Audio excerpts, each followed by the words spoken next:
시청자 여러분 안녕하십니까? 5월의 마지막 날 토요 랭킹쇼 시작합니다. 이번 주 가장 뜨거웠던 이슈를 1위부터 8위까지 추려봤습니다. 1위부터 보시죠. 이틀간의 사전투표가 끝났습니다. 최종 사전투표율은 34.74%로 역대 두 번째로 높은 수준입니다. 첫날 최고치를 기록했다 어제 오후 꺾인 건데 각종 관리 부실 논란 때문일까요? 대선 본투표일이 사흘 앞으로 다가왔습니다. 잠시 후에 토요 랭킹쇼 패널들과 자세히 분석해드립니다. 다음 랭킹은 골든키입니다. 도널드 트럼프 미 대통령이 정부 효율부 수장에서 물러나는 일론 머스크 테슬라 최고 경영자에게 황금 열쇠를 선물했습니다. 케이스에는 백악관이 그려져 있는데 그간의 불화설을 불식시키려는 듯 언제든 백악관을 드나들라는 의미로 해석됩니다. 머스크는 앞으로도 대통령의 조언자로 남겠다고 밝혔습니다. 그러면 토요 랭킹쇼가 뽑은 랭킹 1위 바로 만나보시죠.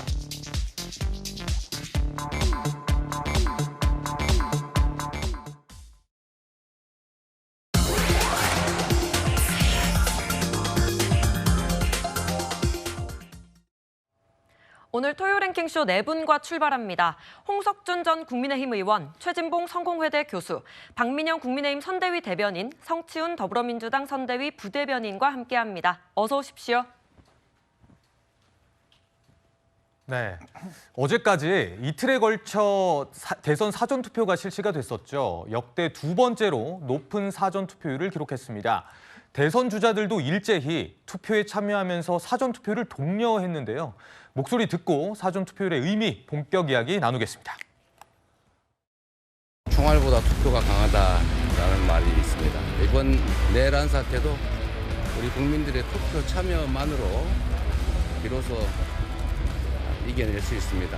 대한민국이 청년의 시대로 다시 되돌아갈 수 있게 해야 되고, 만약 안 해버리면 전체 투표율이 낮아지기 때문에 상당히 문제가 있고 우리가 불리해지기 때문에 마지막 추격이 지금 일어나고 있는데 결과는 저는 잘 될 것이라고 확신을 하고 있습니다. 동탄 20도시를 대표하는 국회의원으로서 그런 열망을 담아서 이번에도 정치 교체, 세대 교체, 시대 교체를 이뤄내겠다는 마음으로 선거에 임하고 있습니다. 최종 사전투표율은요, 34.74%를 기록했습니다. 첫째 날과 둘째 날 좀 구체적으로 살펴보도록 하겠습니다. 첫째 날에 역대 최고를 기록하면서 좀 높은 투표율을 보이고 있었다가 둘째 날 다소 주춤하면서 지난 대선 36.93%보다 낮은 34.74%의 사전투표율을 기록을 한 겁니다. 각 정당은 이 높은 사전투표율에 대해서 이렇게 해석하기도 했습니다. 내란 종식과 대한민국 정상화를 바라는 국민의 간절함과 의지가 모여 만들어진 기록입니다. 주권자 국민이 투표소마다 장사진을 이뤘다고 합니다. 투표하면 국민이 이깁니다. 진짜가 누구인지, 누구에게 나라를 맡겨야 할 것인지 국민들께서 확인하셨고 진짜인 김문수에게 투표하기 위해 투표장으로 나가신 것으로 판단됩니다. 기적의 대역전을 향해 달려가고 있습니다. 민주당과 국민의힘 모두 이 사전투표를 놓고 내란 종식 의지가 모였다라든지 아니면 김문수에게 투표하러 나간 거다 이렇게 아전인수격으로 좀 해석이 된 겁니다.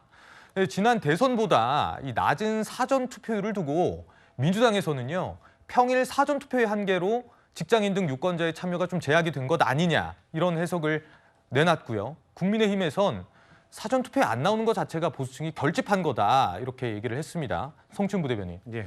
일단 민주당에서는 지금 이 사전투표율 어떻게 보고 있습니까?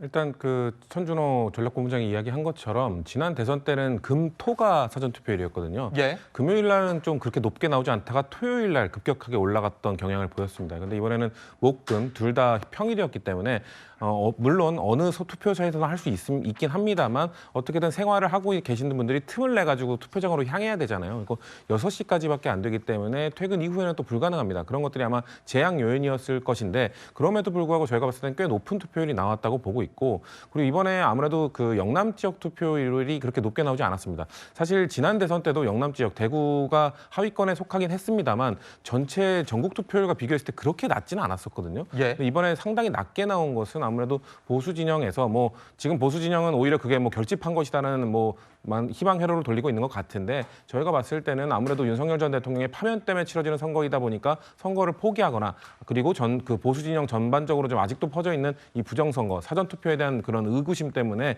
본 투표에 하려는 그 의지를 갖고 좀 사전 투표 많이 안 나선 것이 아닐까라는 생각들을 하시는데 근데 결국 그렇게 되면 보수가 결집한다 하더라도 저희 민주진보 진영은 3일 동안 투표를 할 수 있는 것이고 보수 진영은 하루밖에 투표를 못 하는 것이거든요. 예. 그렇기 때문에 저걸 긍정적으로 해석하는 국민의힘 측은 좀 잘못된 해석이 아닌가 저는 그렇게 봅니다. 알겠습니다. 방금 이제 영남 지역의 사전 투표율이 낮았다 이런 얘기를 해주셨어요. 아무래도 촉각을 좀 세울 수밖에 없을 텐데 좀 구체적으로 살펴보면요. 전남이 56.5%로 최고치를 기록했습니다. 전국 평균을 훌쩍 웃돈 건데요. 반면에 TK 지역을 보면 대구가 25.6%로 최저, 경북은 31.5% 정도가 나오면서 확실히 영호남 지역에 좀 차이가 있는 모습이었습니다. 이른바 서고동저 현상이라고도 하는데 박민영 대변인, 예. 좀 현재 유불리를 어떻게 봐야 될까요? 사실 사전투표제가 도입되고 나서 꾸준히 그 투표율이 상승하는 그런 경향성을 보였었거든요. 제도가 정착하는 과정이었다라고 생각을 하고 그런 측면에서 이번이 역대 두 번째로 높은 수치였다라고 하지 않습니까? 예. 그러니까 올라갔던 추세였다가 이제는 좀 멈추는 듯한 그런 양상이라는 점에서 사전투표율 그 자체가 뭐 높지도 낮지도 않다. 그러니까 특별하게 의미를 부여할 게 없다라고 저는 생각을 하는데요. 이제 방금 그래픽으로 보여주신 어떤 이런 좀 지역별 차이가 있다라고 하는 것은 눈여겨볼 만하다라고 생각을 합니다. 이제 모든 분들께서 익히 알고 있듯이 이 선거 관리 부실 문제들이 계속해서 비화가 되고 있거든요. 특히 예. 이 보수 진영 내에서는 윤석열 전 대통령이 이 부정선거에 대한 이 의심을 또 표출을 하기도 했던 만큼 이번 선거 관리 역시 부실했기 때문에 사전 선거에서 표를 행사하기보다는 본선거에서 행사하는 것이 더 안정적일 것이다. 이런 판단들이 작용할 수 있다라고 생각을 합니다. 그런 예. 것들이 이런 아까 투표율의 차이로 나타난다라고 생각을 하고요. 결론적으로는 본 투표에서 그런 부족분들이 채워줄 수가 있기 때문에 결론적으로는 예년과 비슷한 수준을 보일 것이고 보수층 역시 결집을 할 것이다. 저는 그렇게 결집할 거다. 하고 있습니다. 예, 언급해주신 이 부정선거 관련해서 음모론이 끊이지 않고 있는 만큼요. 사실 이번 선거 선관위의 역할이 그 어느 때보다 중요했다고 생각을 하는데요. 그런데 전국 곳곳에서 크고 작은 소동 이번에도 있었습니다. 부실 관리 논란이 불거진 건데요. 하나씩 좀 짚어보시죠. 저희가 5가지로 분류를 해봤는데 첫 번째, 1인 2표 논란이 있었습니다. 그러니까 한 사람이 2표를 행사하는 정말 말도 안 되는 일이 벌어진 건데 어떻게 된 일이냐면 선거 사무원 신분을 가진 한 여성이 먼저 12시에 남편 신분증으로 대리 투표를 합니다. 본인이 선거 사무원이니까 투표용지를 발급받아서 투표를 한 거고 또 오후 5시에 본인 신분증으로도 투표를 한 번 더 한 겁니다. 셀프 발급을 해서 2번이나 투표를 한 건데요. 홍 전 의원님. 네. 그런데 저렇게 2번 투표를 하면 횟수는 안 된다고요?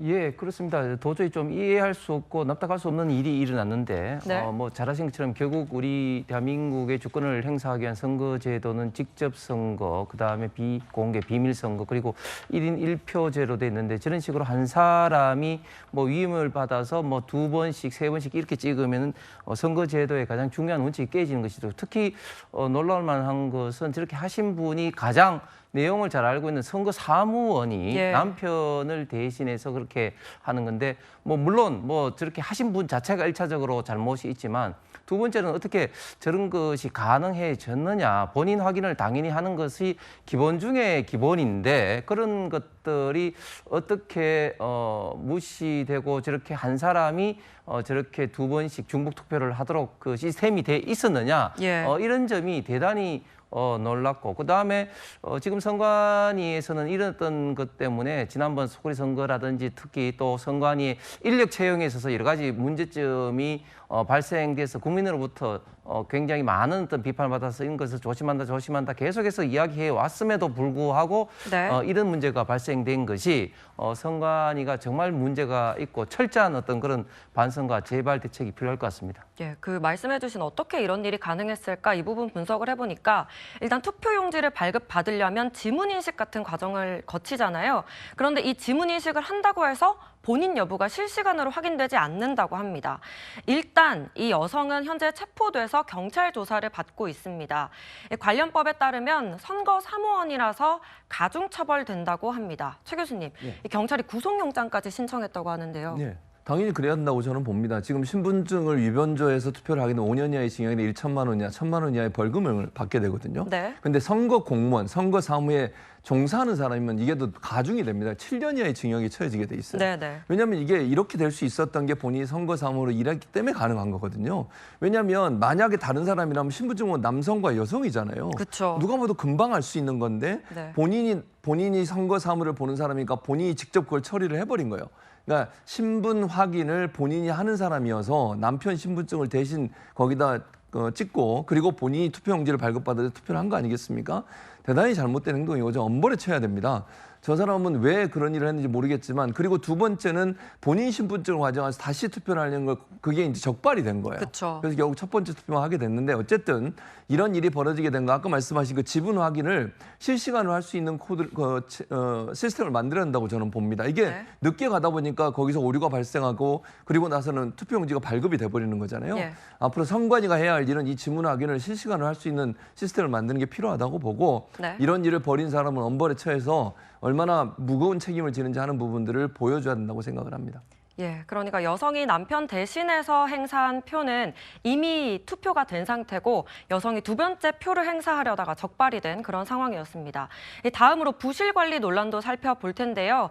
이미 기표된 용지가 사전투표 회송용 봉투 안에 이미 들어가 있었다. 이런 일이 발생했습니다. 선거인이 투표용지에 본인의 투표용지를 넣으려다가 화들짝 놀랐다는 건데 해당 기표용지는 이재명 후보에 기표된 용지였거든요. 당시 영상을 좀 보고 오겠습니다. 최대한적으로 다른 거는 맡기지 마세요. 경찰분들은 네. 퇴로하셔요. 경찰. 여기 이미 투표한 용지가 들어있어요. 그래서 그분이 너무 놀라서 약간 반소리를 치셨어요. 정말 적나라하게 적힌 투표용지가 그 안에 들어가 있었는데 그래서 제가 너무 놀랐어요. 일단 이 사건에 대해서 선관위 입장은요. 이 선거인, 해당 선거인의 자작극으로 보인다고 합니다. 그래서 경찰 수사를 의뢰할 방침이다. 그러니까 이 선거인이 다른 사람이 기표한 용지를 받아서 봉투에 넣어놓고 이것을 이 봉투에 기표용지가 들어있었다고 자작극을 펼친 것 같다라고 주장을 하고 있습니다. 그렇다 하더라도 이 기표된 용지가 도대체 어디서 어떻게 나온 건지, 왜 이런 신고가 접수되기까지 관리가 안 된 건지, 이런 관리 부실 문제는 좀 지적을 피하기 어려울 것 같거든요. 네, 당연하다고 생각합니다. 사실 이번만 그런 것이 아니라 지난 대선에서도 이재명 후보에게 기표된 용지들이 발견됐다라고 해서 중앙일보에서 정말 크게 보도를 했었거든요. 그러니까 이런 일이 반복되고 있다는 게 지금 문제인 건데 적어도 지난 스크류 투표 당시 문제 때는 선관위가 사과하고 선관위원장이 사퇴라도 했습니다. 그런데 이번에는 사실 근거도 없이 밑도 끝도 없이 자작극이라고 뒤집어 씌우는 그런 형국이거든요. 네. 오히려 신고를 했다라고 하는 것은 이 발견한 분께서 이미 경찰에게 수사를 해달라고 의뢰를 한 것과 다르지가 않습니다. 본인이 스스로 신고를 한 건데 선관위가 자신들의 그런 귀책을 무마시키기 위해서 좀 과도하게 입장을 낸 것이다. 저는 그렇게 생각을 하고요. 예. 만약에 다른 사람에게 받은 투표용지를 집어넣었다, 자작을 했다라고 하더라도 어떻게 그런 일련의 과정이 이루어지기까지 발견되지 않았을 수 있었던 것인지 그 자체도 관리 부실 문제 아닙니까? 그러니까 선관위가 지금 해야 될 일은 이런 식으로 유권자들을 탓하는 것이 아니라 이 총체적인 관리 부실 책임에 대해서 겸허하게 인정하고 사과하는 것이다. 이렇게 말씀드리겠습니다.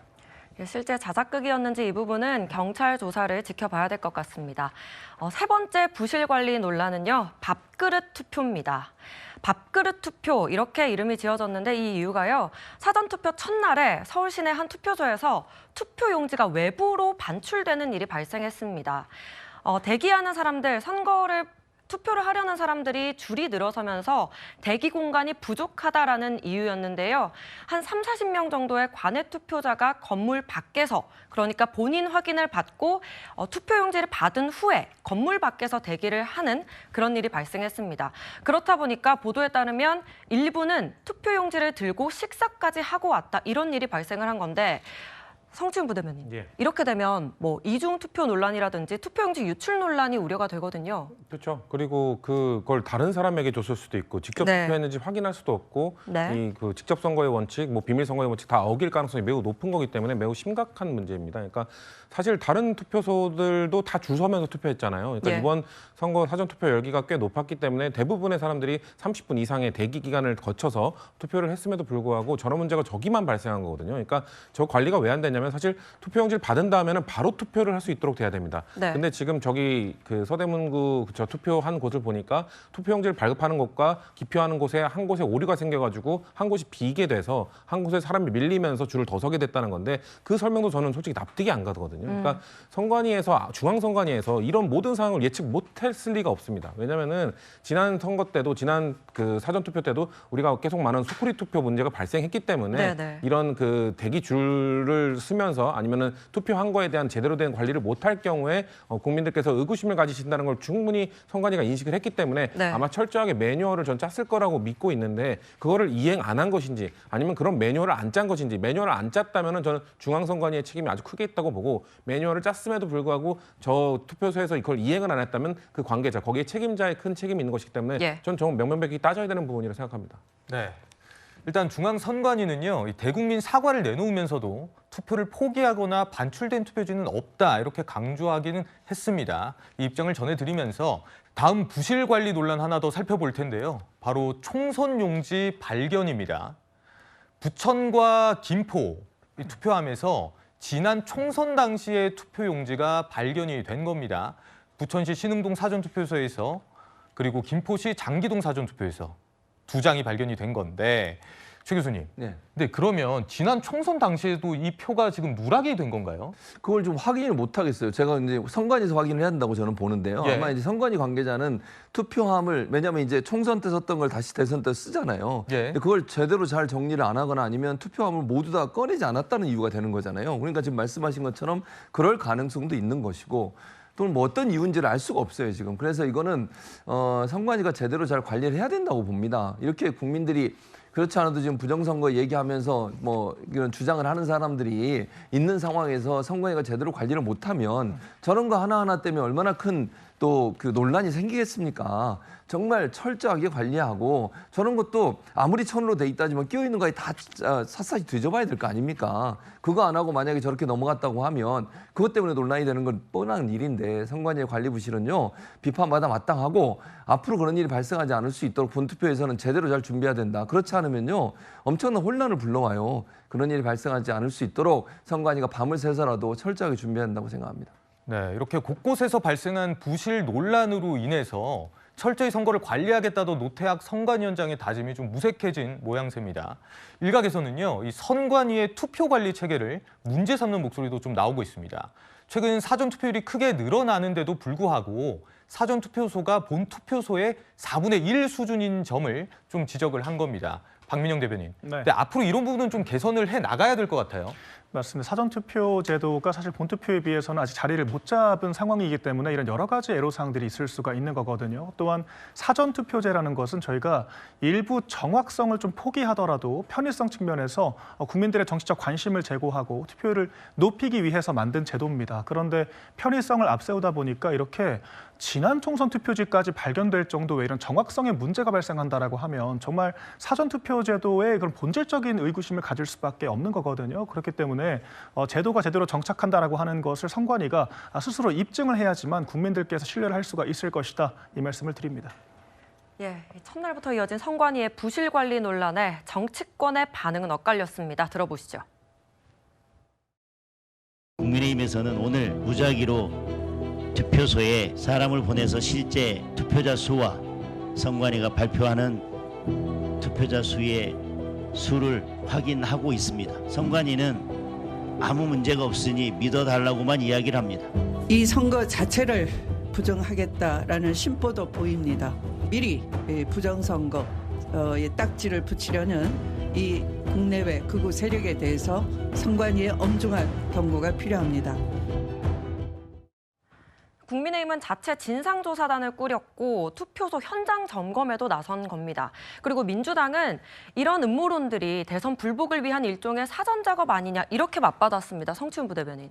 그러니까요. 그러니까 지금 장동혁 의원이 이야기한 그 보수 진영의 이런 이번 사전 투표에 대해서 의구심을 갖고 계신 분들의 의구심을 좀 낮추기 위한 저런 노력들은 전 할 수가 있다고 생각합니다. 네. 정치권에서 그 역할을 해야죠. 그리고 보수 정당 국민의힘에서는 본인의 정당 안에서 부정선거론을 계속 이야기하셨던 분들도 있고 윤석열 전 대통령이 그런 논란을 확산시켰던 부분도 있기 때문에 본인들이 더 나서서 직접 나서서 그런 의구심을 낮추기 위한 노력들을 하는 건 전 긍정적이라고 봅니다만 네. 그런 것들이 마치 이번 선거에 아주 큰 부정이 저질러졌고 결과를 믿을 수 없다는 식으로 흘러가면 안 된다는 거죠. 그렇기 때문에 저는 국민의힘에서 저는 그래줄 거라 믿습니다. 지금까지 혹시나 하는 의구심들은 갖고 있습니다만 혹시나 이 결과가 나온 이후에 국민의힘이 역시나 부실 선거가 아니라 부정 선거였다라는 축의 주장을 하는 분들이 만약에 나올 경우를 대비해서 저는 국민의힘 김문수 후보라든지 책임 있는 분들이 우리가 이런 부실 관리 이번에 철저히 막고 선거가 끝난 이후에도 뭔가 선관위에 대한 책임을 묻고 이런 것들이 재발 방지 안 되도록 같이 노력하겠다라는 이런 선언 같은 걸 해주시면 좀 더 이런 의구심이나 우려가 없지 않을까라는 말씀드리고 싶습니다. 네, 맞습니다. 언급해 주신 것처럼 사실 조금 전 다룬 부실 관리 자체는 부정선거와는 관계가 없긴 합니다. 그럼에도 부정선거론의 곳곳에서 몸살을 앓고 있는데요. 특히 국민의힘에선 김문수 후보가 사전투표 중단을 요청했다 이런 괴문서까지 돌았습니다. 박민영 대변인, 전혀 사실이 아닌 겁니까? 당연히 전혀 사실이 아닙니다. 저희 입장에서는 부정선거 음모론이 확산될 경우에는 사전투표율이 떨어지게 되고 저희 진영 분들이 결집을 못하게 되는 원인으로 작용할 수가 있기 때문에 당연히 저희 입장에서는 그런 불안을 확산시킬 이유도 없고 그럴 필요도 없는 것이죠. 오히려 더 적극적으로 사전투표를 통해서 우리가 개표 과정에서의 엄밀한 선거 관리를 통해서 개선될 수 있도록 할 테니 참여를 해주시라 독려를 하는 것이 저희한테 맞다라고 생각을 하고요. 네. 이것이 음모론이라고 하는 이유는 누군가가 조직적이고 의도적으로 특정인의 당선을 목적으로 조작을 했다라는 것이 정의라고 하면 그런 건 가능하지가 않다라는 겁니다. 다만 이 부실 선거 과정들이 누적이 되게 되면 당연히 국민들께서는 불안감을 가질 수밖에 없고 저희 당에도 정말 많은 이 불안을 호소하는 전화들이 쇄도를 하고 있는 것도 사실이거든요. 그렇기 때문에 저희 당 입장에서도 적극적으로 당연히 대처를 하는 것이고요. 전 반대로 민주당 입장에서도 이 투표가 선거의 꽃이라고 하지 않습니까? 이 특정 진영의 어떤 이해관계 같은 부분들을 떠나서 잘못된 부분들은 당 차원에서 공식적으로 문제 제기를 하고 선관위가 변호할 수 있도록 촉구하는 것이 맞다. 여야가 힘을 합쳐야 할 문제다. 이렇게 말씀드리겠습니다. 알겠습니다. 여기서 더 심각한 문제도 있습니다. 사전투표 첫날에 남성 2명이 부정선거 감시를 주장하면서 투표소 앞에서 유권자를 상대로 불법 촬영과 무리한 질문을 이어가기도 한 겁니다. 그러니까 잠깐만요, 띠가 어떻게 되세요? 이렇게 물어보기도 했고요. 또 숫자를 좀 세달라 이런 얘기도 한 겁니다. 그러면서 여성의 뒷모습을 계속 촬영한 거예요. 최 교수님, 일명 한국인 테스트라고도 좀 불리던데 이건 좀 명백한 불법 아닙니까? 불법이죠. 저 사람들은 그러니까 저 사람 같은 사람이 부정선거론자의 음모론자들이에요. 저거 찍어가지고 봐라 숫자도 못 센다, 우리나라 말 못한다 이러면서 중국 사람이다, 이러면 중국이 투표하고 있다 이런 얘기 하려고 그러는 거 아닙니까? 저런 사람들 때문에 결국은 음모론이 커지는 겁니다. 절대로 저런 행동하면 안 돼요. 그리고 동의 없이 다른 사람이 쫓아가면서 여성을 그리고 쫓아가면서 막 사진을 찍고 말을 막 하려고 해요. 이건 명백한 불법이고요. 저는 스토킹 처벌법으로라도 처벌해야 한다고 생각해요. 저 사람들이 저런 행동하는 게 무슨 도움이 되겠습니까? 띠를 왜 물어보고 숫자를 왜 물어봐요? 거기 들어가서 다 주민등록증 가지고 신분증 가지고 본인 확인하고 지문 다 찍고 그래서 확인해서 투표하고 나오는 겁니다. 그 사람들이 중국인이라고 생각하는 자체가 잘못된 거죠. 그걸 만들어내려고 하는 시도 절대로 하면 안 되고 불법은 반드시 처벌해야 한다고 생각합니다. 알겠습니다. 저희는 지금까지 어제까지 진행된 사전투표와 선관위의 관리 부실 논란 주제 살펴봤습니다. 다음 랭킹으로 넘어가겠습니다.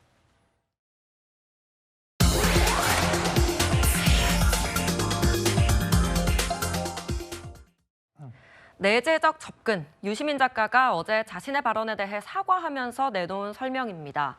이 유시민 작가가 김문수 후보 아내인 설란영 여사에 대해 한 발언이 계속해서 논란인데요. 설란영 씨 인생에서 영부인 자리는 갈 수 없는 자리다, 제정신이 아니다 이런 표현들을 했습니다.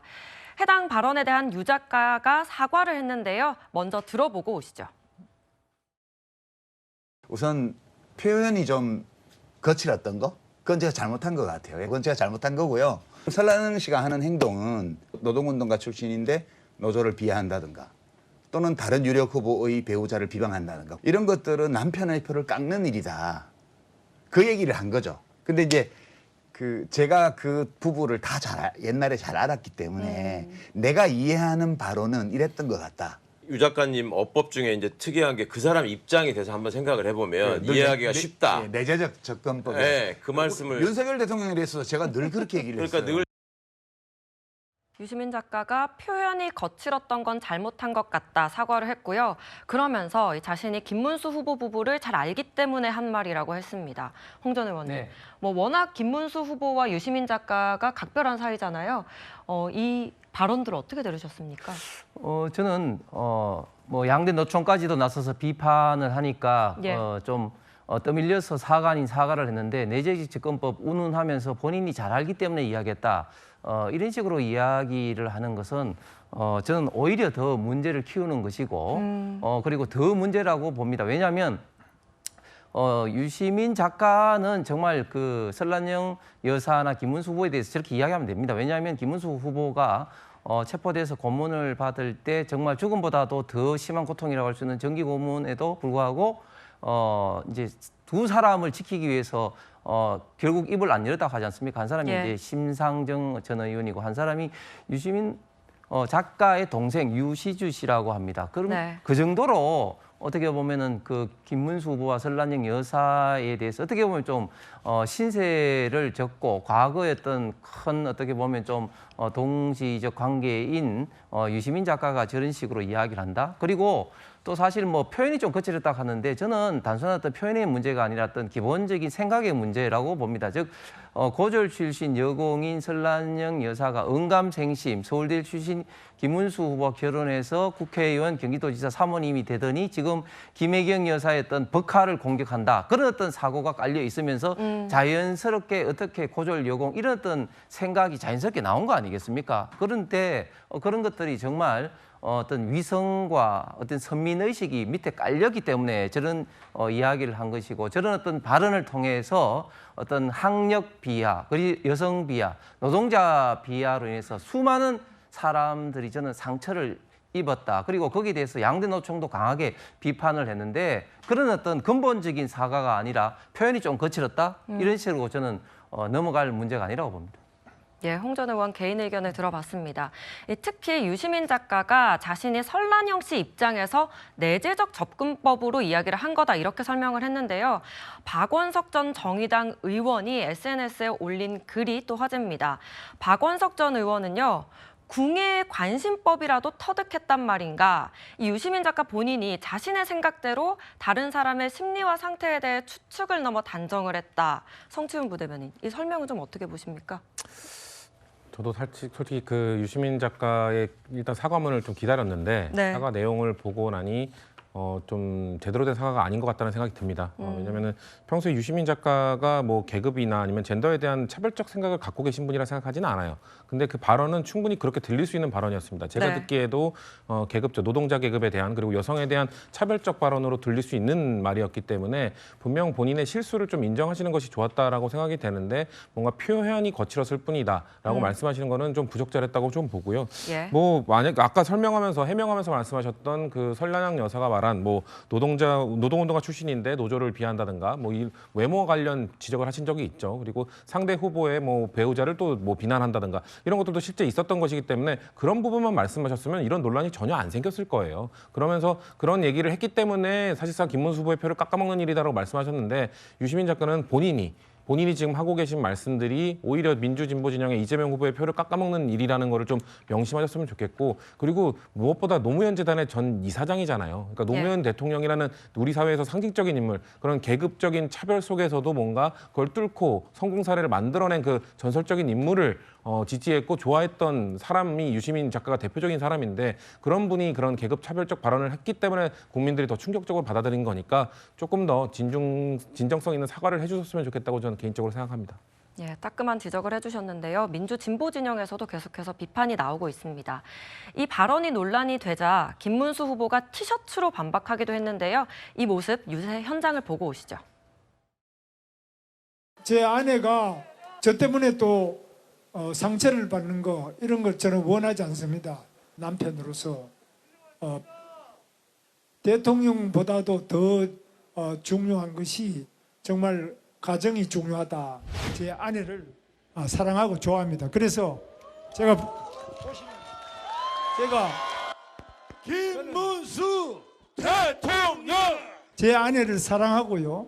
제 아내가 자랑스럽습니다. 이게 뭐 잘못됐습니까? 제가 제 아내를 너무나 오래 고생을 시켰기 때문에. 예, 티셔츠에 문구가 적혀 있죠. 제 아내가 자랑스럽습니다. 이렇게 적혀 있고 어제 유세장에선 좀 울먹이는 모습까지 보였습니다. SNS에도요. 설난영 여사를 자랑하면서 설난영이 김문수고 김문수가 설난영이다.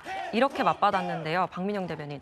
좀 이 유시민 작가 발언 논란을 통해서 돌파구로 삼으려는 모습도 보입니다. 사실 이 유시민 씨의 발언을 제가 정말 직설적으로 해석을 하면 네. 설난영 여사가 김문수 후보를 등에 업고 신분 상승을 해서 들떠있다. 이런 표현을 한 겁니다. 이에 대해서 김문수 후보가 전 당연히 스스로 아내를 보호하는 행동들을 보였다라고 생각을 하거든요. 또 이제 방금 발언에서 설난영 여사가 자기 때문에 참 고생을 많이 했다. 이렇게 표현을 하죠. 실제로 설난영 여사 같은 경우, 김문수 후보 같은 경우에는 서울대 경영학과를 입학을 했지만 졸업까지 20년이 걸렸습니다. 그 사이에 2년 동안 옥살이를 했고 7년 동안 수배를 당했습니다. 그러니까 노동자 생활을 하면서 여공들과 어우러져 살면서 낮에는 노동을 하고 밤에는 노동법을 가르치고 양말까지 빨아주고 나갔다. 제가 그런 여러 여공들의 김문수 후보에 대한 그런 미담들을 들었거든요. 그래서 학력 때문이 아니라 그런 김문수 후보의 진정성 때문에 진심으로 존경한다라고 하는 분들이 정말 많았습니다. 그렇게 같이 고생했던 설난영 여사가 마치 영달을 위해서 학력이 좋은 찐 운동권 김문수 후보를 선택했다라고 한다라는 식으로 이야기했다라는 것은 정말 대단히 모욕적인 발언인 것이고요. 김문수 후보가 정치를 떠나서 정말 사랑하는 아내를 위해서 당연히 해야 할 일들을 하고 있다. 저는 그렇게 평가합니다. 네, 김 후보자의 이 발언이 나온 뒤에 국민의힘에서는요. 이른바 가족사랑 챌린지 캠페인을 벌이는 모습도 지금 포착이 되고 있습니다. 그러니까 아내가 자랑스럽다든지 지금 보이시죠? 또 저는 저의 자녀들이 진짜 자랑스럽다 뭐 이런 운동이 지금 펼쳐지고 있는 건데 홍 전 의원님. 네. 지금 국민의힘 내부에서 좀 이런 운동을 좀 전략적으로 하자 이런 분위기인가요? 예, 아무래도 그 국민들에게 다가가는 어떤 가족의 어떤 사랑 이런 것은 뭐 정치를 떠나서 감정적으로 굉장히 호소될 수밖에 없기 때문에 지금 하고 있는 것 같습니다. 그리고 사실 정치를 하시는 분들은 다 잘 알지만 정치를 하면 물론 본인이 힘들지만 본인 못지않게 힘든 게 아내입니다. 21대 저희 그 국민의힘 같은 경우도 국회의원 사모님 두 분이 이제 돌아가셨는데요. 그 정치를 하다 보면 정말 아내가 받는 정신적, 육체적 고통은 외부에서는 뭐 알 수가 힘들 정도로 굉장히 많은 고통을 받으면서 생활하시는 분이 아내입니다. 그런 어떤 아내분들의 내조 없이는 절대 정치적으로 성공할 수가 없습니다. 그렇기 때문에 김문수 후보 아내 설난영 여사에 대한 저런 어떤 유시민 작가의 공격은 도저히 좀 상상하기 어렵고 이해할 수 없는 그런 행동이고 그런 어떤 차원에서 지금 국민의힘 의원들이 가족 사랑 어떤 챌린지를 벌여주면서 그런 어떤 자연스러운 어떤 김문수 후보의 어떤 호소를 지지하는 게 아닌가 생각합니다. 알겠습니다. 서울대 선후배사이기도 하죠. 윤희숙 여의도 연구원장, 과거 유시민 전 이사장과의 일화를 꺼내면서 거세게 비판에 나섰습니다. 1991년에 저는 대학교 3학년이었는데 수업이 끝나고 뒷문에 기다리고 있던 복직된 선배가 제게 곧장 다가와서 자신 대학 졸업을 시켜달라고 했습니다. 당시에 복학이 됐던 유시민 선배였습니다. 저는 홀랑 넘어가서 한 학기 동안 필기했던 노트를 제공했습니다. 어제처럼 제가 그분을 졸업시켜드린 것에 대해서 후회한 날이 없습니다. 윤희숙 의원이 진정 말씀해 주셨으면 제가 고맙다고 얘기를 했지. 35년 동안이나 고맙다는 얘기를 못하고 지냈잖아요. 윤희숙 의원님 졸업시켜줘서 고맙습니다. 윤희숙 원장과 관련한 유시민 작가의 해명까지 들어봤는데요. 이런 가운데 유시민 작가는 설난영 여사 비하 논란으로 선거법 위반 혐의로 고발당한 상황이기도 합니다. 설난영 여사 과거 동료까지 나섰습니다. 세상의 중심이 결코 높은 사람 몇 사람, 대학 나온 사람 몇 사람이 중심이 아니고 대다수의 국민들, 열심히 사는 사람들이 세상의 주인이라는 그런 이제 세계관을 갖고 그리고 이제 좀 떳떳하게 살 수 있었어요. 당당하게 살 수 있는 동기를 부여받았죠. 자존감도 일깨워주시고. 네, 맞아요. 그때는 네, 설 여사 과거 동료 여성 노동자의 자존감을 높여줬다 이런 증언까지 나온 건데요. 권영국 민주노동당 후보도 노동자에 대한 멸시와 엘리트주의다 이렇게 강하게 비판을 했는데 민주당에서는 일단 유시민 작가가 우리 당 사람은 아니다 이렇게 좀 선긋기에 나선 모습입니다. 최 교수님, 좀 민주당에서는 실제 이번 논란을 좀 어떻게 보고 있습니까? 아니 민주당 입장에서도 심각하게 보고 있죠. 왜냐하면 성 실장이 그런 얘기를 했잖아요. 예. 말을 조심해야 된다 그런 얘기를 했어요. 근데 물론 유시민 작가 같은 경우에는 민주당원도 아니고 또 민주당 선대에서 활동을 하지 않기 때문에 민주당이 뭐라고 얘기하기는 어려워요. 뭐 예를 들면 자리를 그만두게 하거나 아니면 뭐 역할을 못하게 할 수 있는 그런 게 아무것도 없어요 지금은. 그러니까 또 유시민 작가가 개인 사인으로서 물론 진보 진영의 스피커로 알려져 있지만 민주당이 개입해서 이래라 저래라 얘기하는 것 자체가 대단히 좀 뭐 할 수 없는 상황이기 때문에 우회적으로 얘기를 한 거죠. 민주 진영의 스피커들이 발언을 할 때 예. 주의할 필요가 있다. 우려를 표명한다. 그 정도밖에 얘기를 할 수 없는 게 지금 현실입니다.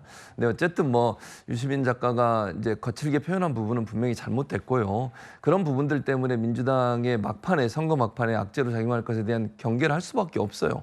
그래서 뭐 왜냐면 유시민 작가가 민주당이나 선대위 사람은 아니지만 사람들이 진보 진영으로 분리해서 보고 있기 때문에 그렇기 때문에 앞으로도 말씀에 주의를 할 필요가 있다 이렇게 생각합니다. 예, 앞서 홍석준 전 의원께서 이 김문수 후보가 고문받을 당시 추궁을 당하면서 심상정 전 대표와 유시민 작가 동생에 대해 불지 않았다고 했는데요.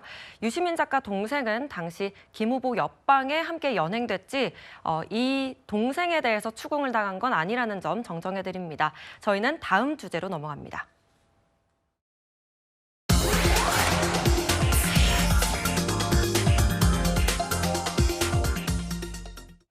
네, 사전투표까지 마무리된 21대 대선, 반명구도를 내세운 보수 진영의 단일화, 이재명, 김문수, 이준석, 이 3자 구도 상황에서 본투표를 남겨두고 있는 상황입니다. 하지만 국민의힘에서는 본투표까지 아직 단일화의 희망의 끈을 놓지 않고 있는데요.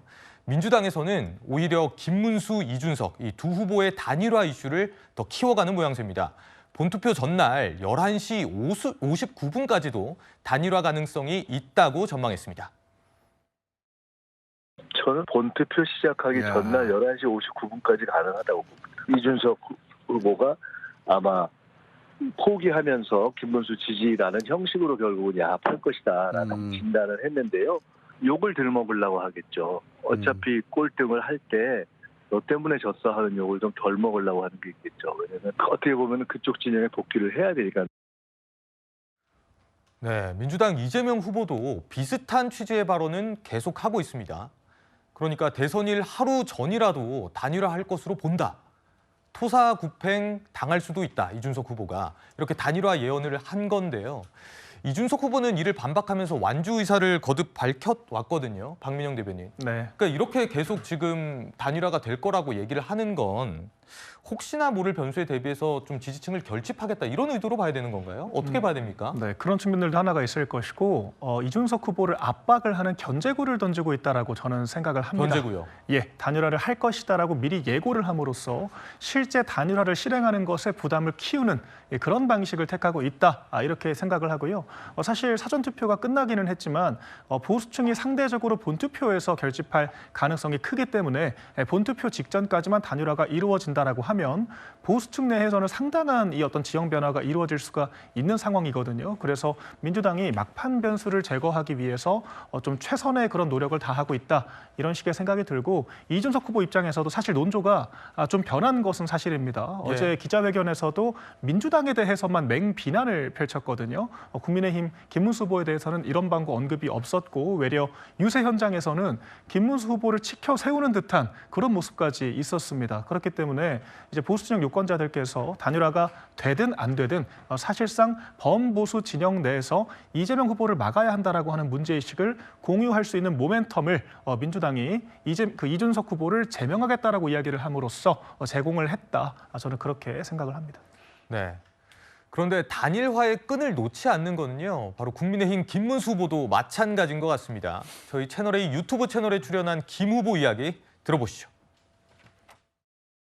마지막까지도 희망을 잃지 않고 적극적으로 노력을 계속하겠습니다. 본투표 직전까지 단일화를 위해서 시도하시겠다는 말씀이십니까? 물론입니다. 계속하고 있고 또 계속할 것입니다. 당부터 같이 또 운영을 하고 국정도 같이 하고 미래도 같이 설계하는 그런 좋은 관계가 됐으면 좋겠습니다. 거꾸로 이준석 후보께서 이길 수 있다 이것만 보여주시면 제가 따라가겠는데 그건 더 못 보여주고 있잖아요. 저보다도 뭐 워낙 부족하기 때문에 더 안 되는 쪽으로 양보할 수는 없죠. 그러니까 국정은 물론이고 당도 함께 운영하자면서 본투표 직전까지도 단일화를 시도하겠다 이런 의지를 내비친 겁니다. 성춘부 대변인. 예. 그러면 김문수, 이준석 이 두 후보의 단일화 불씨 아직 본투표 전까지 살아있다고 볼 수 있는 겁니까? 어떻게 봐야 될까요? 뭐 저렇게 얘기를 하시는 걸 보면 끝까지 알 수는 없긴 하죠. 그러니까 사실 사전투표가 이미 진행이 됐기 때문에 가능성은 낮아졌다고 평가하는 분들이 많습니다만 예. 정치라는 것이 정말 마지막까지 어떤 일이 발생할 수 있는지 알 수 없기 때문에 한국 정치사, 한국 선거사에서도 항상 선거 막판, 투표 전날 뭐 이런 것들에서 역사가 이루어지기도 했기 때문에 그런데 또 이거를 민주당이 뭐 단일화를 이렇게 견제하는 것이 단일화 됐을 때가 뭐 두려웠기 때문이다 뭐 이렇게들 또 말씀하시는데 저희가 봤을 때는 그건 위협적인 변수라고 보아서 그러는 게 아니라 지금 남아있는 어떻게 보면 유일한 변수거든요. 그러니까 이게 뭐 위협적이라서 이거를 견제하기 위함이다라기보다는 지금 사실 명분도 없는 지금 이준석 후보는 계속해서 이 탄핵에 반대했던 그리고 내란에 동조했던 이런 측과는 할 수 없다, 단일화 할 수 없다라는 명분을 내세웠음에도 불구하고 결국 막판에 그냥 이기기 위한 아니면은 뭐 좀 더 득표하기 위한 그런 명분 없는 단일화를 할 가능성도 충분히 존재하는 것이기 때문에 그런 거에 대한 비판, 그런 단일화에 대한 명분 없음 이런 것들을 지적하기 위해서 계속 말을 하고 있는 것이지 뭐 단일화를 이루어진다 하더라도 저희가 봤을 때는 그렇게 전체 큰 선거 판도에는 큰 변화가 없을 거라고 봅니다. 알겠습니다. 그런데 이 단일화를 위한 회동 시도를 두고 김문수, 이준석 이 양측의 진실 공방이 이어지기도 했습니다. 그러니까 김문수 후보 측의 김재원 비서실장 만나자는 연락을 받고 준비하던 중에 취소 통보를 받아 무산됐다 이렇게 얘기를 한 거고요. 반면 이준석 후보는 뭔가 잘못 전달받은 게 아닌가 싶다 이렇게 신경전이 끊이지 않고 있는 상황인 겁니다. 홍 전 의원님. 네. 근데 이제 이 끝없는 국민의힘의 단일화 구애를 두고 지금 일각에선 대선 이후 보수 지지층의 국민의힘이 우리는 할 만큼 했어요. 이런 메시지를 주기 위한 일종의 책임을 전가하기 위한 것 아니냐 이런 해석도 나오던데 좀 실제로는 어떻게 판단하고 계십니까? 예. 뭐 그 말씀도 맞는 말씀이시죠. 왜냐하면 이제 대통령 선거에 있어서 뭐 할 수 있는 모든 것을 다 하고 후회 없는 어떤 승부를 해야 되기 때문에 단일화 어떤 노력도 최선을 다하는 그런 어떤 모습도 필요합니다. 물론 단일화에 너무 매몰돼서 김문수 후보가 어떻게 보면 좀 이슈에서 비껴나면 안 되겠지만 일단은 지금 뭐 대선 열차는 출발해서 종착역하고 있는데 지금 단일화에 끝까지 노력을 하는 김문수 후보의 어떤 노력들은 뭐 분명히 저는 평가받을 것 같고 그래서 뭐 저도 끝까지 6월 3일까지 이 색으로 넥타이색으로 지금 메고 있는데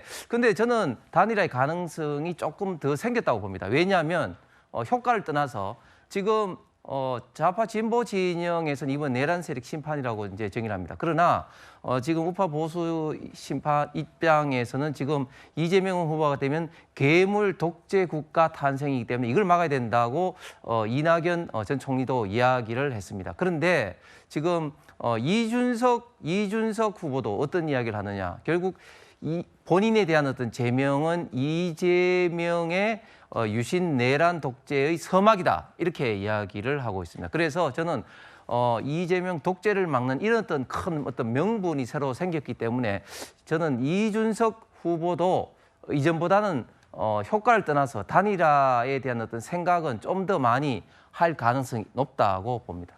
예, 넥타이 색깔로까지 간절함을 좀 표현을 해주셨는데 만약에 단일화가 되지 않고 3자 구도로 끝까지 간다면 국민의힘이 기대를 걸 때가 두 가지라는 해석이 나옵니다. 일단 첫 번째는 이른바 저수지론인데요.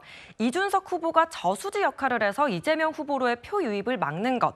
그리고 두 번째는 이준석 후보를 찍으면 사표가 된다. 이 점을 좀 자극을 해서 김문수 후보의 지지율을 올리는 그런 전략을 보일 수 있을 것 같습니다. 최 교수님. 네. 효과는 어떻게 보십니까?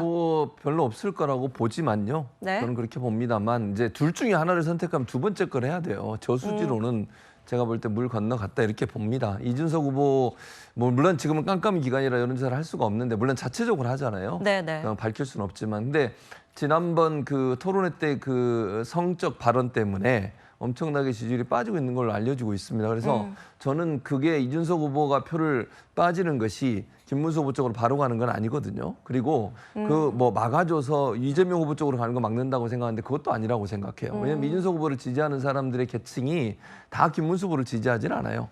그러니까 결국 할 수 있는 방법은 그것도 저는 성과는 별로 없을 거지만 네. 사표가 된다는 걸 계속 얘기할 수밖에 없다고 저는 봅니다. 그것이 더 효율적일 수 있다. 왜냐하면 보수 진영의 사람들을 결집시키기 위해서는 김문수 후보나 아니면 내란 세력에 반발해서 이준석 후보를 지지했던 사람들을 다시 끌어와서 김문수 후보를 지지하도록 만들어줘야 되거든요.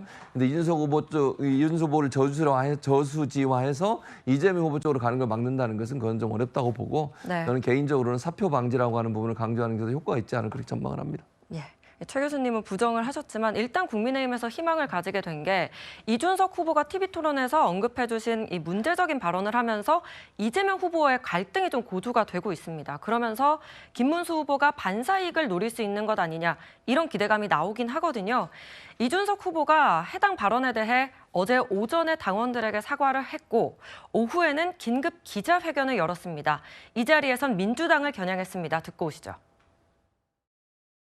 민주당과 그 2중대, 3중대, 4중대 격에 해당하는 정당들이 저를 국회의원직에서 제명시키겠다고 합니다. 자신들은 그 어떤 부적절한 발언을 해도 표현의 자유라고 우기면서 자유의 수호자처럼 행세하더니 젊은 세대가 아주 작은 실수라도 하면 싸가지 없다, 경우를 모른다, 기어오른다라고 집단 린치를 가하는 우리 세대 패권주의 세력. 이러한 위선의 역사에 종지부를 찍어야 합니다. 예, 민주당과 조국혁신당 등 21명의 의원들이 이준석 후보에 대한 국회의원직 징계안을 제출했습니다. 그러면서 이준석 후보가 반발 기자회견을 한 겁니다. 이재명 후보의 유신 독재 출발을 알리는 서곡이다. 이런 이야기도 했는데요. 박 대변인님, 예, 싸우겠다는데 사실 뭐 당 차원은 아니라지만 민주당에서는 어쨌든 징계안이 추진이 되고 있고 제명 이야기까지 나오고 있거든요. 어떻게 보십니까? 그러니까 뭐 지도부 차원에서 뭐 적극적으로 제재하는 그림이 아니기 때문에 어느 정도 당내 공감대가 있다라고밖에 지금 읽히지 않는 상황이죠. 그런데 이 선출직 국회의원을 제명한다라고 하는 것이 21세기에는 벌어지지 않았던 일이거든요. 물론 이준석 후보가 발언에 잘못이 있었던 것은 맞지만 모든 문제는 좀 비례한 방식을 동원해서 해결을 해야 됩니다. 그 발언 때문에 국회의원직 자체를 박탈해야 한다라고 하면 그것이야말로 민주당의 행정부 국무위원들을 줄타락했던 것과 마찬가지로 거대한 힘과 의석을 앞세워서 입법부까지 자기들이 좌지우지하겠다라고 하는 정말 독재의 그림자가 드리우는 상황이라고밖에 볼 수가 없는 거거든요. 그렇기 때문에 이준석 후보가 유신 독재까지 언급을 했던 것이고 저희도 괴물 독재 국가가 될 수 있다라고 계속해서 경고를 하는 겁니다. 이런 상황들이 이재명 후보에 대한 그런 공포심을 불러일으키면 물론 이준석 후보에게 피해자 서사, 탄압받는 피해자 서사를 불러올 수가 있기 때문에 오히려 민주당 측에서 악수를 둔 것이다. 그래서 민주당 의원들이 이재명 후보 아들 공격에 대해서 과잉 충성을 하고 있는 것이라고 하면 지금이라도 중단하는 것이 맞다. 그렇게 말씀드립니다. 예, 이런 공세에 나경원 의원 등 국민의힘에서도 참전했습니다. 오늘의 이준석이 내일의 당신이 될 수도 있다라고 하면서 이재명 후보의 아들 망언을 지적했다고 공개적으로 협박을 한다 이렇게 지적을 한 겁니다. 이재명 후보의 독재 이미지를 강조하는 것 같은데요. 최 교수님, 좀 반발이 거셉니다. 역풍 우려는 없을까요? 저는 이렇게 물어보고 싶어요. 나경원 의원한테. 그럼 그런 발언한 걸 그냥 놔둘까요? 괜찮아요? 그거 아니 대통령 후보자 토론회에서 그런 망발을 쏟았는데 그걸 그냥 놔두자는 겁니까? 그 잘했다는 겁니까 지금? 저는 도저히 납득이 안 돼요. 저런 발언을 하는 게. 본인도 여성 의원이신데 그런 발언을 듣고도 아 그냥 뭐 저 정도는 괜찮아 이렇게 생각하시지 잘 모르겠어요. 본인도 뭐 부적자도 말씀을 하셨더라고요. 네네. 그러나 이거를 예를 들어서 제명하겠다고 하는 거 추진하는 거 물론 뭐 민주당 전체적으로 당론을 하는 건 아니지만 조국혁신당이 주로 하고 이제 민주당 함께 하는 것 같은데 저는 사퇴해야 된다고 생각해요. 이준석 후보가 저런 발언을 하고도 계속 대통령 후보 자리에 있는 게 맞는 겁니까 대체? 아니 이거는 예를 들어서 이재명 후보의 뭐 자녀에 대해서 문제를 제기하는 그걸 문제 제기하는 거를 뭐라 하는 게 아닙니다. 그럴 수 있습니다. 그런데 예. 그런 발언까지 하면서 모든 국민들이 보고 있는 그런 토론회장에서 저런 얘기를 할 수 있는 게 말이 되냐는 거예요. 그리고 본인이 무슨 뭐 그 세대 갈라치기 하듯이 이준석 후보 아까 얘기하는 거 보면 제가 이해가 안 되는데 뭐 싸가지 없다 이런 얘기 한 게 아니잖아요 지금. 이런 말도 안 되는 성적으로 큰 문제가 될 수 있는 발언을 하고도 반성은커녕 상처 받으신 분이 있다면 사과하겠다는 얘기를 하는 것도 진정한 사과라고 생각하지 않고요. 네. 사과하고 뒤에 이유를 다는 것도 저는 사과가 진정성이 없다고 생각해요. 근데 그런 사람에 대해서 문제를 제기하는 걸 가지고서 마치 이걸 프레임을 전환을 시켜가지고 이준석을 도와주는 꼴이 되는 거예요. 저렇게 되면. 저게 과연 맞는 행동이 저는 도저히 납득이 안 됩니다. 네, 최 교수님의 개인 의견 저희 좀 들어봤습니다. 이런 가운데 이재명 후보, 이준석 후보가 들고 나온 아들의 과거 댓글 논란에 대해서 처음으로 사과의 뜻을 밝혔는데요. 그러면서도 법적 책임을 묻겠다고 강조했습니다. 과한 표현에 대해서는 자식 이기는 부모 없다고 잘못 키운 제 잘못이죠.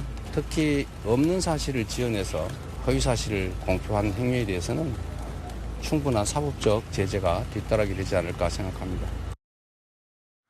네, 이재명 후보, 지난 대선에서도 아들의 도박 의혹 등과 관련해서 사과한 바가 있기는 한데요. 근데 이준석 후보를 향해서 마치 댓글 표현을 좀 과장 왜곡해서 조작했다 이러면서 좀 반격을 한 건데 홍 전 의원님. 네. 그러니까 이재명 후보는 어쨌거나 좀 정면 돌파하겠다 이런 의지인 것 같아요. 예, 그렇습니다.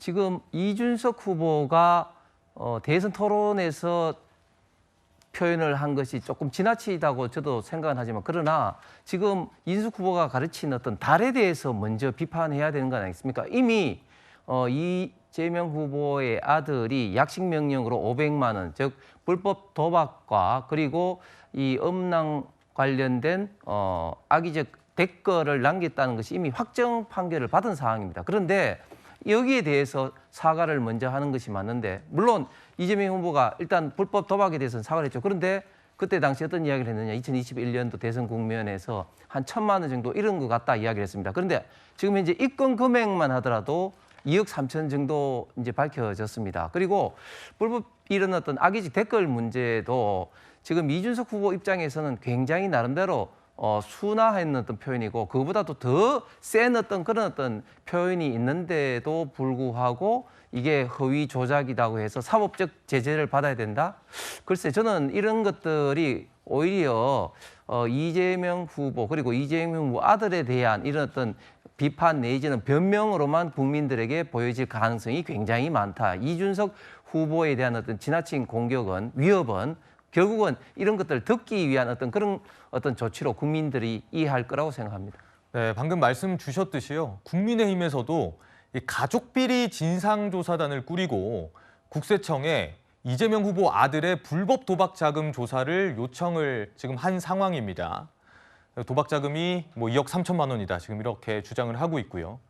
이런 와중에 또 민주당은 허위 조작 정보 유통 금지법을 발의를 하기도 했습니다. 민주당에서는 이준석 후보 논란을 염두에 둔 건 아니라고 얘기는 했지만 국민의힘에선 이건 이재명 가족 험담 금지법 아니냐 이렇게 지금 비판을 하고 있어요. 성춘 부대변인. 일단 그 법의 취지와 지금 공교롭게 지금 일치되고 있기 때문인데 지금 도박자금 관련 얘기도 지금 2억 3천만 원 이야기를 하고 있잖아요.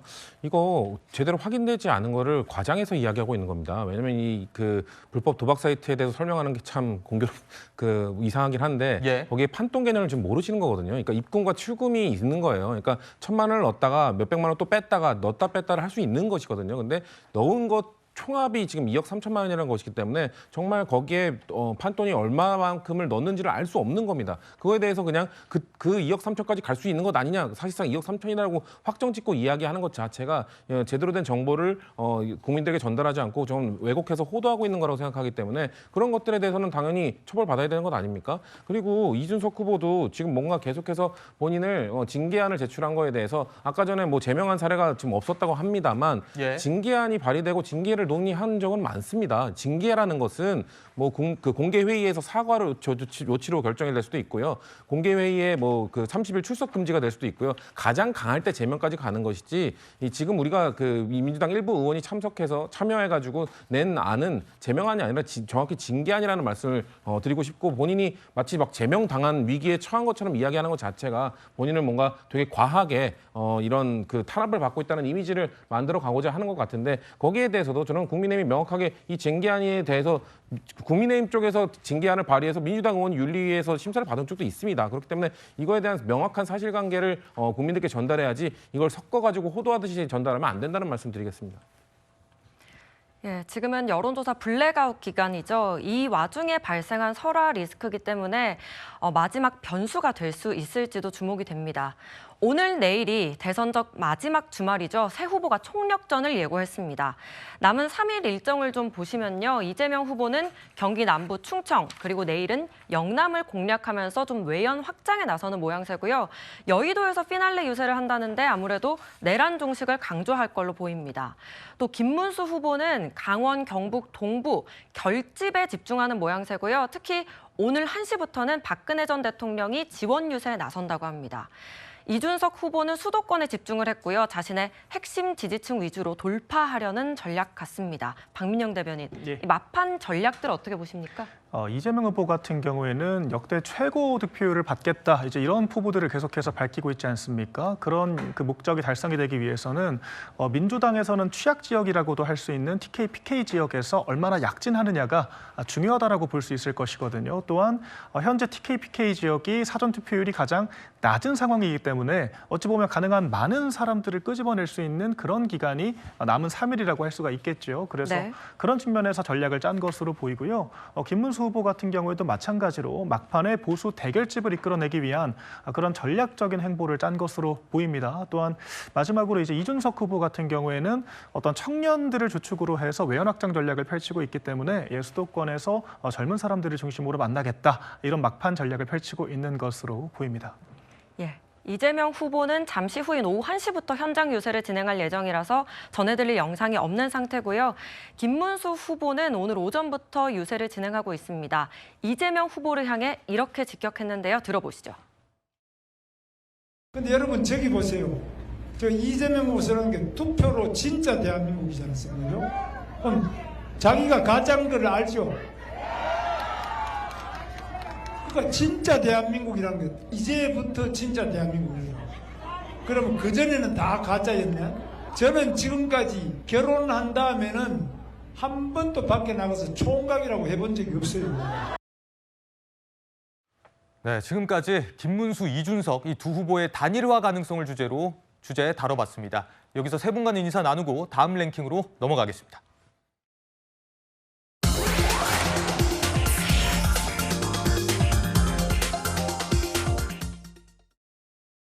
저거 봐라 저거. 어머 어떡하. 아니 왜 저렇게 될까?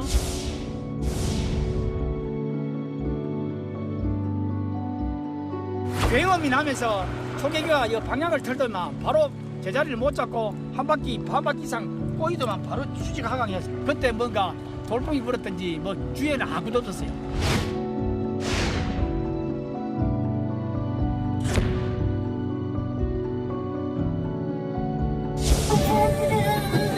집에 오기로 했다고. 엄마하고 집에 들어와야 되는데 왜 저기 있냐고요.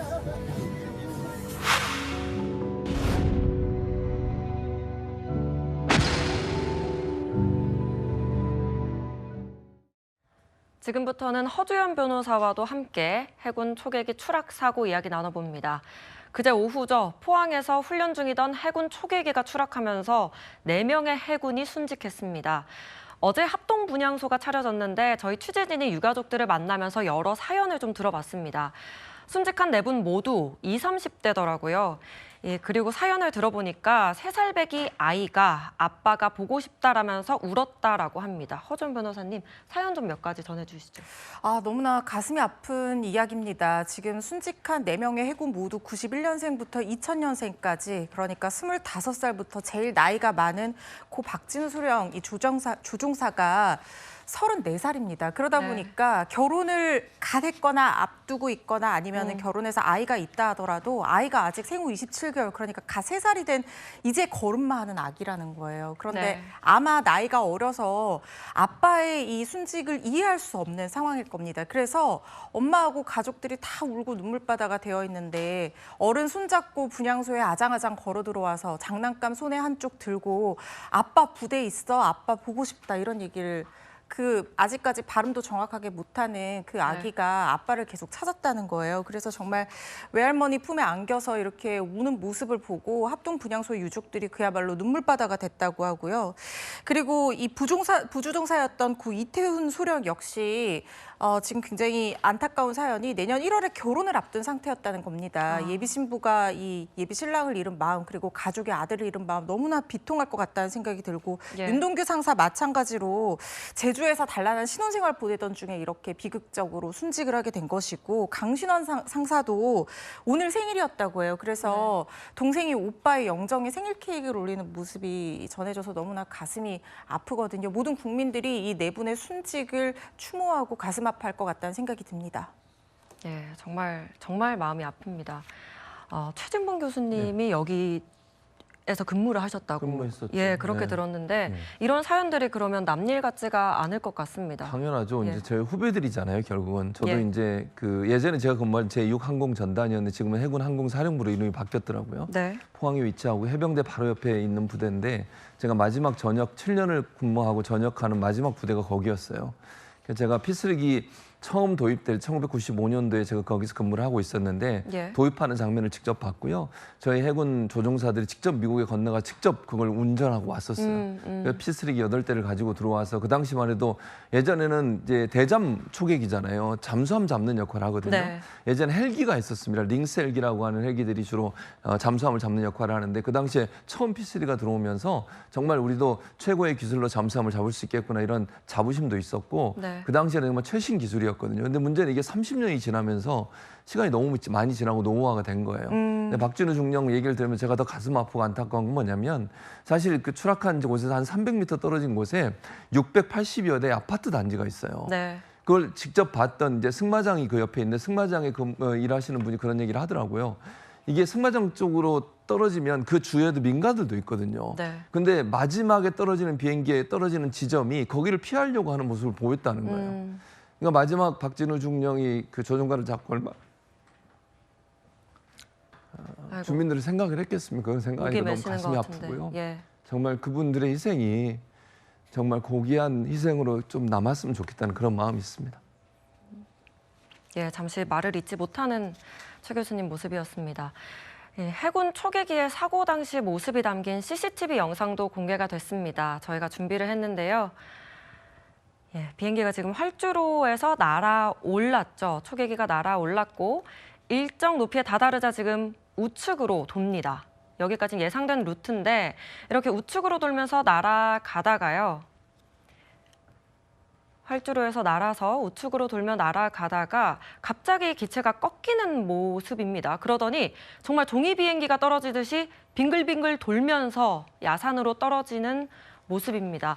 오른쪽으로 방향을 튼 지 불과 10여 초 만에 저렇게 추락을 했다고 합니다.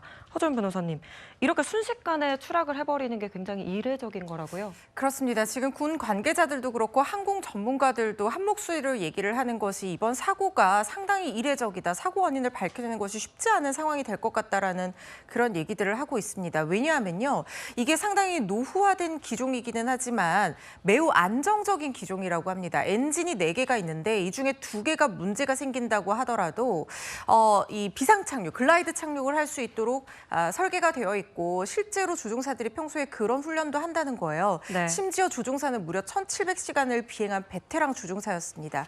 그리고 사고가 나기 불과 1분 전까지 교신한 기록에서도 비상 상황을 언급하는 내용이 확인이 되지 않았거든요. 그렇다고 하면 이 지금 밝혀지지 않은 1분 동안 기체가 이 조종사도 부조종사도 어떻게 감당할 수 없을 만큼 순식간에 문제가 생기는 어떤 엔진 계통의 이상이라든가 이런 것까지 가능성을 열어놓고 확인을 네. 해봐야 되는 상황인데 이게 사고 모습 자체도 그렇고 사고 기종의 어떤 특성이라든가 조종사들의 이력을 봤을 때도 네. 이게 상당히 이례적이어서 이 원인을 밝히는 게 좀 쉽지 않은 상황이라는 생각이 듭니다.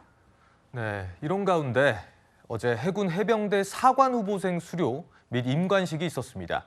이 자리에는요, 천안함 폭침으로 순직했던 고 김태석 원사의 장녀죠, 김혜나 씨가 있었습니다. 필승! 사관음생 김혜나 2025년 5월 30일 해군 소위를 명받았습니다. 예, 신고합니다. 필승! 아버지의 뒤를 이어 대한민국의 영예를 충실히 수호할 수 있는 해군 장교가 되겠습니다. 필승! 네, 고 김태석 원사가 순직할 당시에 9살이었던 딸 김혜나 씨. 어느덧 성장해서 좀 아버지의 뜻을 이어 해군의 길을 걷게 됐죠. 그렇습니다. 해군 소위로 임관을 한 겁니다. 우석대 군사정보학과에서 4년 동안 공부를 하고 해군사관학교에서 11주 동안 훈련을 거치면서 장교로 임관을 하게 된 건데요. 이 김혜나 소위가 어렸을 때 아버지의 이 시신이 신천에 덮여서 인양되는 그 모습을 옮겨지는 모습을 봤는데 중학교 때까지는 생각만 해도 슬픔이었다고 해요. 그렇지만 이제는 슬픔이 아닌 존경과 자랑으로 승화가 됐다라고 하면서 기회가 된다면 아버지가 근무했던 천안함에 타고 싶다 이런 포부를 밝히기도 했습니다. 네. 아버지의 바람을 이룬 김혜나 소위, 4년 전 어떤 군인이 되고 싶은지 밝힌 적이 있습니다. 들어보겠습니다. 아버지 동기분들이나 후임분들한테 들은 얘기로는 아버지가 배를 탈 땐 엄격하시고 배에서 내려오시면 되게 자상하고 이러셨다 들어서 저도 이제 공과 사를 구분해서 친하게 지내면서도 일할 땐 엄격하고 그런 아버지 같은 모습을 되고 싶어서 그 아버지의 그 딸이라고 아버지 뜻을 이어서 나도 군인이 돼서 나라를 지켜야겠다라는 생각이 그냥 제일 먼저 들었던 것 같아요. 네, 정말 그 아버지의 그 딸이 된 김혜나 씨인데요. 최 교수님, 네. 아버지도 그 하늘에서 좀 흐뭇하게 바라보고 있을 것 같아요. 당연히 그러면 저는 제 후배거든요. 제가 OCS 해군 OCS 사관후보생 출신인데 그래서 해군은 장교가 되는 게 두 가지 길이 있는데 해군 사관학교 졸업생이 장교가 되고요. 또 하나가 바로 사관후보생입니다. 오피서 캔디데이트 스쿨이라고 하는데 그 후배 기수죠. 제가 81기로 89년도에 임관을 했는데 저보다 물론 까드막한 후배지만 너무 자랑스럽고요. 아버지같이 참 군인이 돼서 대양 해군의 꿈을 이뤘으면 좋겠고 대한민국의 바다를 잘 지키는 그런 후배가 됐으면 좋겠습니다. 예, 나라를 지키겠다면서 청춘을 바치는 군인들입니다. 이런 사고가 되풀이되지 않길 바랍니다. 저희는 60초 후에 뵙겠습니다. 코로나19가 재유행하고 있습니다. 중국, 홍콩 등 가까운 나라에서 확진자가 증가하고 있어서 우리나라도 대비해야겠는데요. 정부는 65세 이상 어르신에게 백신 접종을 적극 권하고 있습니다. 저희는 다음 주 토요일 낮 12시에 다시 찾아뵙겠습니다. 고맙습니다.